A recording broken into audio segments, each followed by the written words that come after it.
Bonjour, aujourd'hui je voudrais vous parler d'Europe. On en entend beaucoup parler en ce moment avec ce qui se passe en Angleterre, le Brexit. Euh, on entend tout et à peu près n'importe quoi, surtout en France avec le Front National, mais c'est pas le seul, hein, il y a la même chose un peu partout en Europe.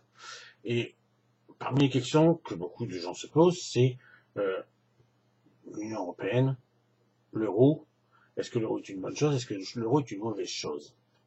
Alors bon, le Front National nous explique que c'est une mauvaise chose, que si on reprenait le franc, la France retrouverait son indépendance. D'accord. Alors, quelle était la situation avant l'euro? Est-ce que la France était plus indépendante qu'aujourd'hui avec le franc? Alors, il faut se rappeler qu'à l'époque, du franc, c'était pas le paradis non plus. Il faut pas oublier qu'à l'époque, dès que le franc était attaqué, dès que les États-Unis, dès que les pays anglo-saxons attaquaient le franc pour une raison ou pour une autre, que faisait le Premier ministre français, que faisait le président de la République française, que faisait le ministre de l'économie française?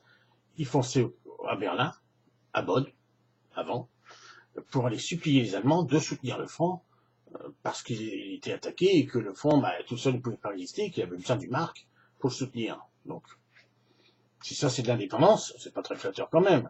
Devoir aller courir à Berlin à chaque fois qu'on a un problème pour demander de l'aide, pour supplier les Allemands de nous aider. Si pour Marine Le Pen c'est une preuve d'indépendance, moi je veux bien, mais c'est pas ma conception de l'indépendance de la France. Qui plus est, c'était à une époque où les Allemands savaient que plus tard il y aurait l'euro, il y avait la construction européenne, donc ils étaient disposés à nous aider. Si demain on fait exploser l'euro, je ne suis pas sûr qu'ils soient toujours dans la même disposition, qu'ils soient toujours prêts à nous aider.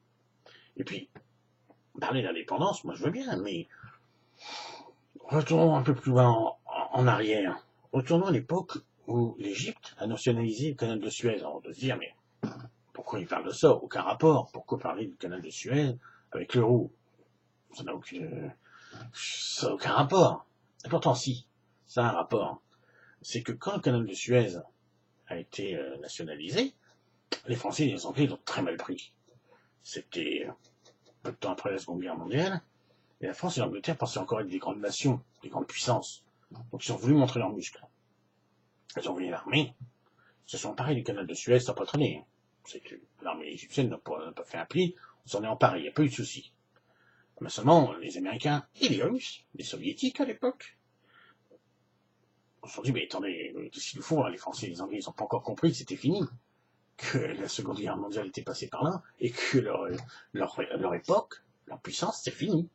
Donc il faut leur donner une leçon. Les Russes et les Américains, ensemble, nous ont donné une leçon. Ils ne nous ont pas envoyé l'armée, ils ne nous ont pas envoyé des bombes atomiques.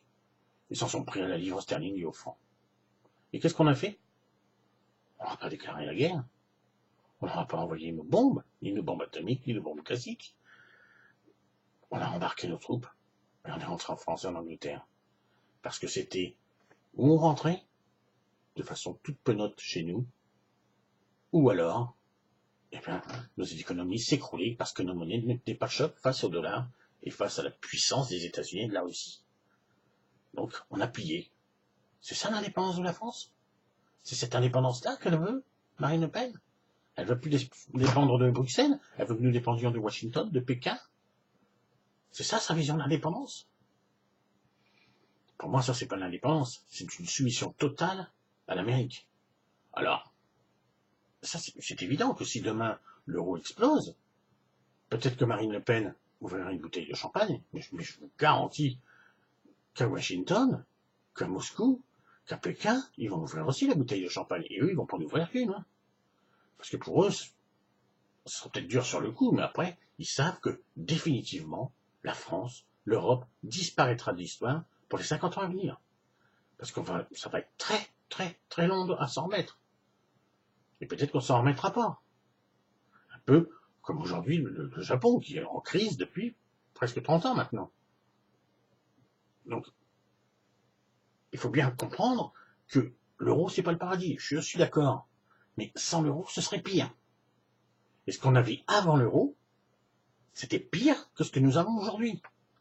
Parce qu'aujourd'hui, quand on attaque l'euro, c'est tous ensemble que nous nous défendons contre les États-Unis, contre la Chine, contre la Russie, demain contre l'Inde. Demain, si on attaque le franc, on saura tout seul, comme avant, mais sans les Allemands. Et là, tout seul, on va prendre cher, très cher.